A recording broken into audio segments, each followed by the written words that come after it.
ഈശോമിശിഹായിക്ക് സ്തുതിയായിരിക്കട്ടെ. വിശുദ്ധ മത്തായിയുടെ സുവിശേഷം 19-ാം അധ്യായം 14 മുതലുള്ള തിരുവചനങ്ങൾ. ശിശുക്കളെ അനുഗ്രഹിക്കുന്നു.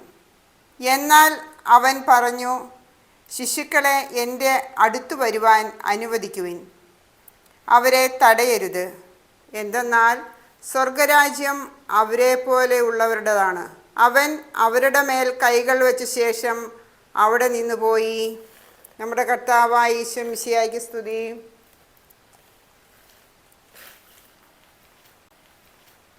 ഈശോയുടെ ഈ വാക്കുകൾ നമ്മളെ സ്പർശിച്ചിരിക്കുന്നു. ശിശുക്കളെ പോലെ ഉള്ളവർക്കാണ് സ്വർഗരാജ്യം. നിഷ്കളങ്കമായി ഇതാണ് ശിശുക്കളുടെ മനസ്സ്.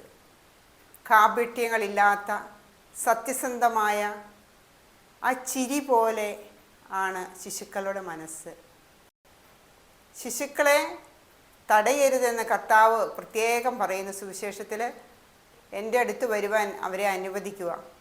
സ്വർഗരാജ്യം അത്രയും നിഷ്കളങ്കമുള്ളവരുടെയാണ് ഈശോ പറയുകയാണ്. ഈശോ കുഞ്ഞുങ്ങളോട് തന്നെ ചേർത്ത് പിടിച്ചുകൊണ്ട് പറയുകയാണ്, സ്വർഗരാജ്യം നിങ്ങളെപ്പോലെയുള്ളവരുടെയാണ് എന്നാണ് ഈശോ പറയുന്നത്. കുഞ്ഞുങ്ങൾക്കാണ് നിഷ്കളങ്കമായ സ്നേഹം, കുഞ്ഞുങ്ങൾക്കാണ് കാപട്യമില്ലാത്ത നിഷ്കളങ്കമായ സ്നേഹം. അങ്ങനെയുള്ള ഒരു കുഞ്ഞാണ് നമ്മുടെ ഇടയിൽ നമ്മുടെ ഈശോയെ പറ്റി കുഞ്ഞു മനസ്സിൻ നൊമ്പരങ്ങൾ എന്ന ഗാനം ആലപിക്കുവാൻ പോകുന്നത്. കാതറിൻ മേരീസ് കറിയ കാർത്തു എന്ന് വിളിക്കുന്നു. അപ്പോൾ ഈശോയുടെ ആ നല്ല മനോഹരമായ ഗാനം കാതറിൻ മേരീസ് കറിയ ഇവിടെ ആലപിക്കുന്നു.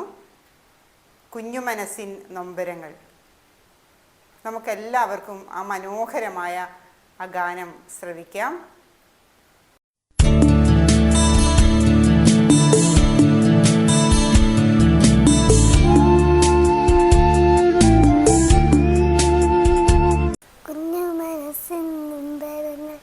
ഒപ്പിയെടുക്കാൻ വന്നവനാം ഈശോയേ, ഈശോയേ, ആശ്വാസം നീയല്ലോ. കുഞ്ഞു മനസ്സിൻ നൊമ്പരങ്ങൾ ഒപ്പിയെടുക്കാൻ വന്നവനാം ഈശോയേ, ഈശോയേ, ആശ്വാസം നീയല്ലോ.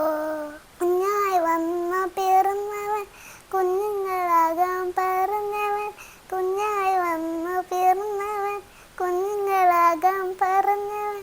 സ്വർഗത്തിൽ ഒരു പൂന്തോട്ടം നല്ല കുഞ്ഞുങ്ങൾക്കായി ചേർത്തവന്. സ്വർഗത്തിൽ ഒരു പൂന്തോട്ടം നല്ല കുഞ്ഞുങ്ങൾക്കായി ചേർത്തവന്. നീ വരൂ, നീ വരൂ പുന്തുങ്ങളായി, നീ വരൂ, നീ പുന്തുങ്ങളായി, നീ വരൂ, നീ വരൂ പുന്തുങ്ങളായി, നീ വരൂ പുന്തുങ്ങളായി. കുഞ്ഞു മനസ്സിൻ നൊമ്പരങ്ങൾ ഒപ്പിയെടുക്കാൻ വന്നവനാം ഈശോയേ, ഈശോയേ, ആശ്വാസം